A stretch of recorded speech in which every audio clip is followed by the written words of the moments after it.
Badan Pengusahaan Batam menindak tegas sambungan air illegal connection di kawasan Jodoh, Kota Batam, Selasa tanggal 21 Maret tahun 2023. Tak main-main, BP Batam melalui Badan Usaha Sistem Pengelolaan Air Minum (BUSPAM) ikut menggandeng aparat penegak hukum dalam penindakan hari pertama ini.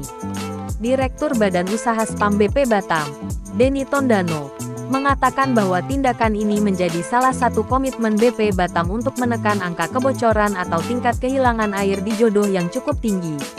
Tidak hanya itu, lanjut Denny, langkah yang dilakukan ini merupakan tindak lanjut dari pertemuan Badan Usaha SPAM BP Batam bersama seluruh stakeholder beberapa hari lalu. 3 hari terakhir tim sudah menelusuri sejumlah titik. Penindakan kali ini merupakan operasi gabungan dan ditemukan sejumlah sambungan ilegal. Sambungan ini sudah pernah beberapa kali diputus, tapi disambung lagi oleh oknum yang tak bertanggung jawab, tegas Denny. Ia menegaskan, penindakan terhadap sambungan-sambungan ilegal tersebut juga selaras dengan arahan Kepala BP Batam, Muhammad Rudi, terkait ketersediaan air di Kota Batam. Pasalnya, kata Denny, Kepala BP Batam menaruh atensi serius terhadap polemik yang mengakibatkan kurangnya suplai air ke masyarakat. Sehingga, pihaknya pun akan terus berupaya untuk menekan angka kebocoran atau kehilangan air dengan penindakan lanjutan di seluruh titik yang telah dipetakan.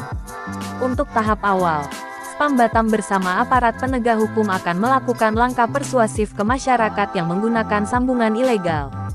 Minggu depan, kita bakal mengambil langkah hukum jika masih ditemukan illegal connection. Ini sebagai efek jera. Mudah-mudahan dengan adanya kegiatan ini, air yang dialirkan ke masyarakat bisa kembali normal dan mengalir kencang, tambahnya. Dalam pemetaan yang dilakukan SPAM Batam terkait kebocoran atau tingkat kehilangan air, kawasan Nagoya dan Jodoh menjadi areal paling rawan. Hal ini pun mendatangkan kerugian yang cukup signifikan. Meski sebetulnya, tingkat kehilangan air hampir merata di tiap kecamatan. Oleh sebab itu, Denny mengimbau agar masyarakat dapat mengerti aturan hukum yang berlaku sehingga aliran air bisa maksimal ke depannya. Tingkat kehilangan air di tiap kecamatan angkanya hampir merata. Biasanya tergantung elevasi atau ketinggian suatu tempat dan jalur pipa yang ada. Semoga dengan adanya penindakan ini bisa menambah flow aliran air ke masyarakat. Jadi secara bertahap bisa diatasi kebocoran yang ada, pungkasnya.